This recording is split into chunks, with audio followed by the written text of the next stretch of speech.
Good morning, welcome to Planet Mojo. Today we're going to make our story pole and start to get our columns marked.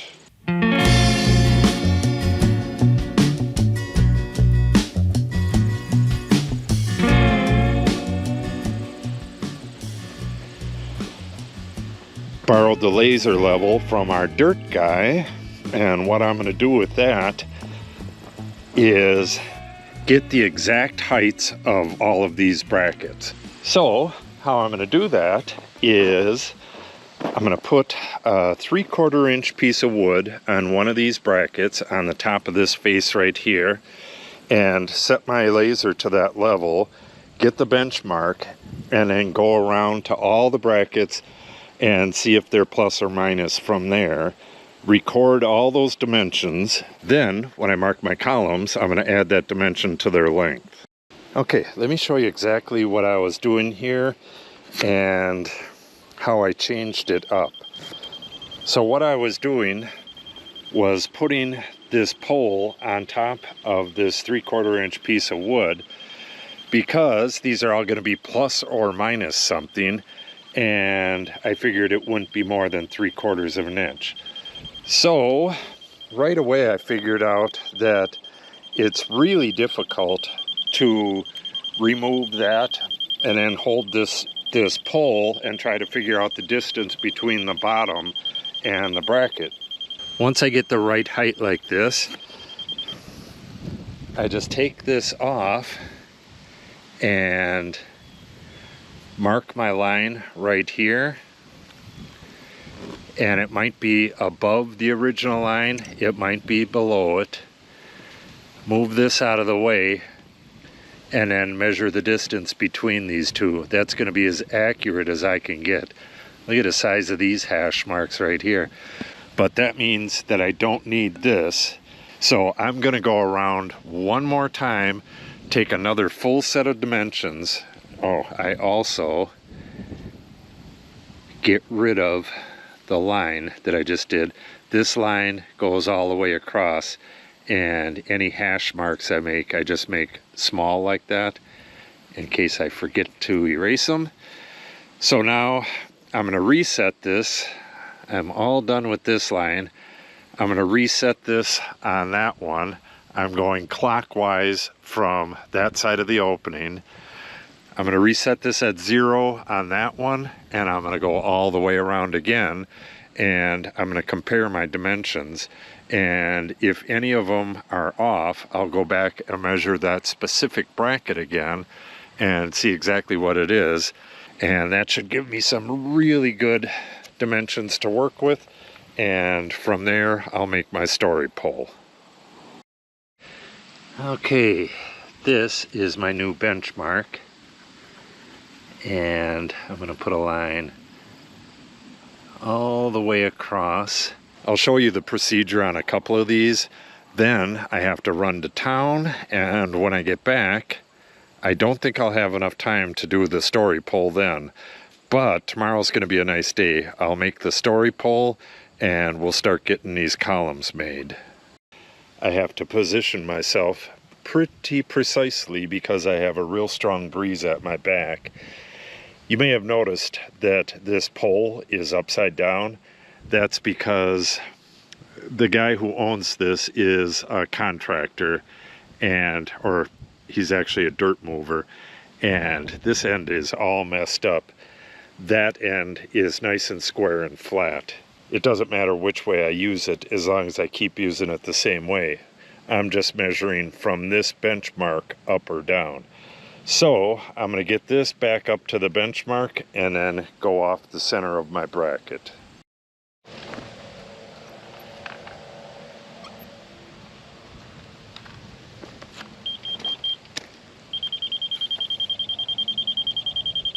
Now, wow, that's right on 0.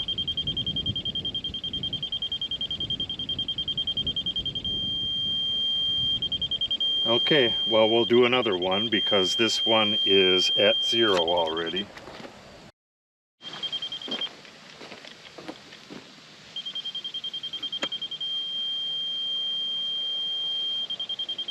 That one's at 0 as well.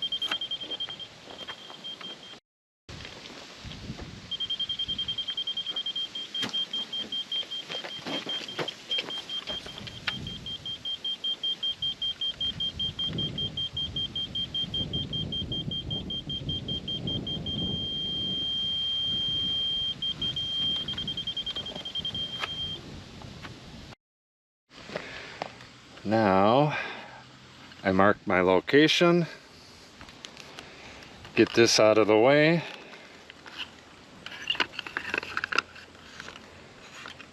and measure between the two. And we are at 1/2 inch. So that's plus 1/2 inch from the benchmark.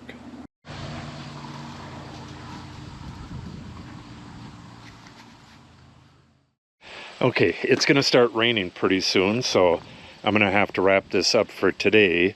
I will continue this video tomorrow.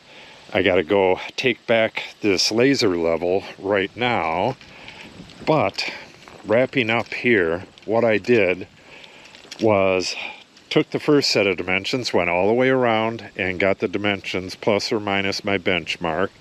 Then I went around and I did it again without the block of wood under it. Really doesn't matter. I set the benchmark again the second time and went around, did it again, and then I matched the two up, and any of the dimensions that didn't agree with each other by more than 1/8 of an inch, I went around and redid those, and for the most part they all agreed with the second set of dimensions that I took.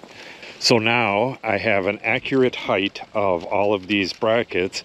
Now with that information, I'm going to use those dimensions to measure up from the bottom, and that's where my story pole begins. Then the rest of the dimensions on each column are exactly the same. So in the end, all of the trusses, all the girts, everything is going to be at the exact same height.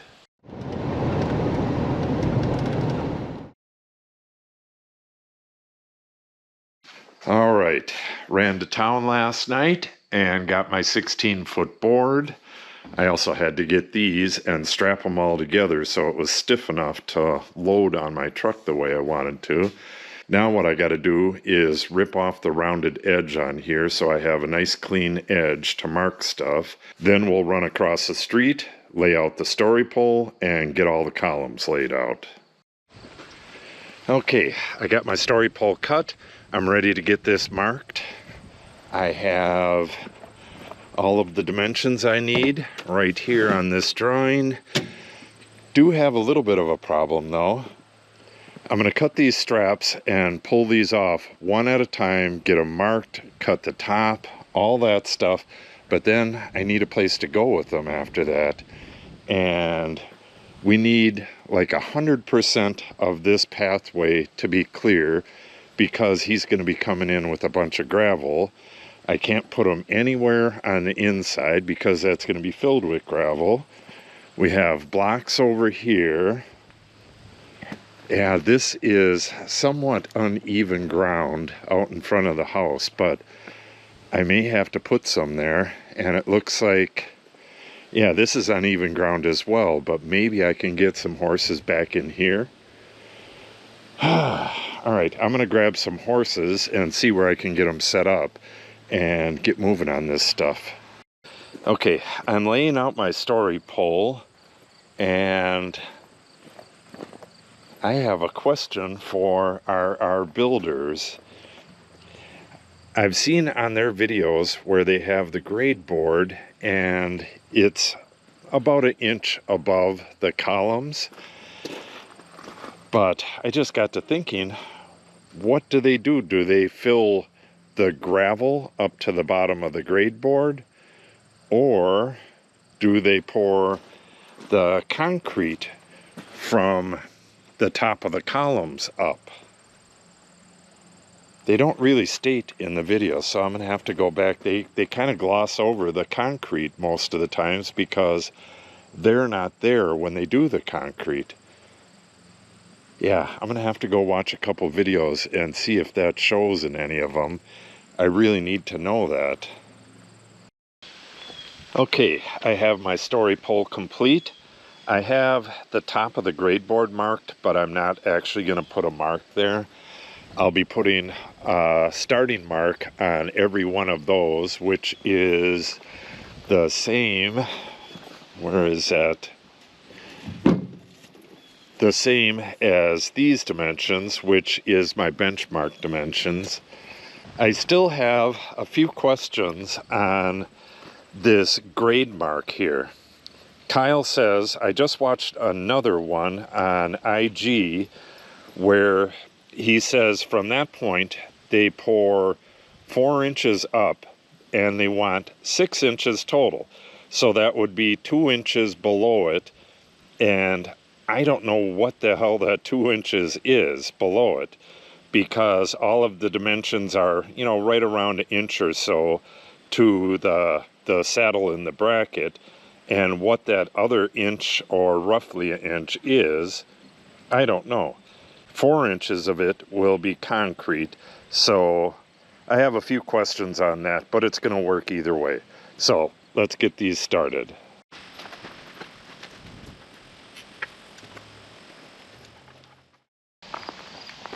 All right, it has been close to 5 hours since I took this column off of that pile right there.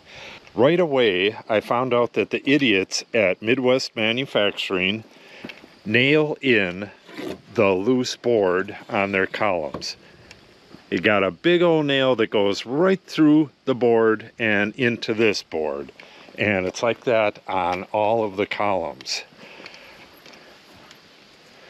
We thought it was a defect that somebody just screwed up, but apparently this is company policy to nail in the loose board. I took off to the Amish right away. I was going to order all new columns, and Cindy was on the phone with Midwest Manufacturing, and they said, oh, you just put a board right where the nail is, like right here, and pound that out. So she tried that. That's why it's down like that. That would have taken just forever. So she called him back again and said, oh no, what you got to do is pry it open as far as you can get it, and then jab a sawzall down there and cut both sides. So even if you do that, you're opening it up way down here. You're doing a whole lot more work. You have chunks of sharp nail either on this board or on the edges of this board. The whole thing is just moronic. They said they've never seen any other company not do it like that. I'll show you a little clip from our buildings that says otherwise. Just put the claw of your hammer in there. Break right in half. Anyway, what you'll notice about these posts is they come with the center notch loose. So this way, once we determine exactly where everything is, we can cut this center block to accept our truss. That way we cut this to be perfect for our truss to go right in the inside. And you'll see that later.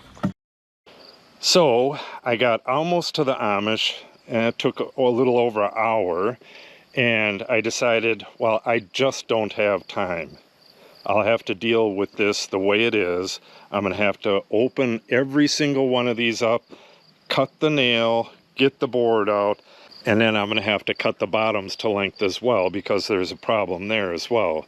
So this is just going to take a long time. It's going to take maybe a day and a half. It should have took a couple hours, but it's going to take maybe a day and a half. We'll see. I am just so frustrated with that company. I should have just got these from the Amish as well and cut Menards out of the loop 100%. They just have such poor quality. When we built this house, they got the tails on these trusses wrong, and a guy had to come out from Midwest Manufacturing with a hand press and redo a whole bunch of these. They weren't long enough. Some were, some weren't. Just piss poor manufacturing, piss poor quality control, and I'm paying the price for it. I guess some people are used to this crap, but why would you be? This is like the opposite of frustration-free packaging. Holy moly.